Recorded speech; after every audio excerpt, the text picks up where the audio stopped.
ਪਤਾ ਲੱਗਾ ਨਹੀਂ ਸੈਪਰੇਸ਼ਨ ਤੋਂ ਕਿਸ ਤਰ੍ਹਾਂ ਕਰਦੇ ਇਹ ਘੁੰਮਦੇ ਨੇ ਕਿਹੜਾ ਐਵੇਂ ਦੇਖੋ ਹਾਂ ਇਹ ਕੰਟੈਕਟ ਨਹੀਂ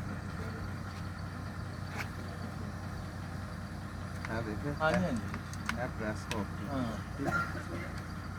ਬਸ ਉਹਦਾ ਹੱਥ ਕਰੋ ਉੱਥੇ ਜਗ੍ਹਾ ਬਣਵਾ ਲਓ ਇਧਰੋਂ ਬਚਾ ਕੇ ਹਲਾਰਾ ਨਾ ਵਜੇ ਇਹਨੂੰ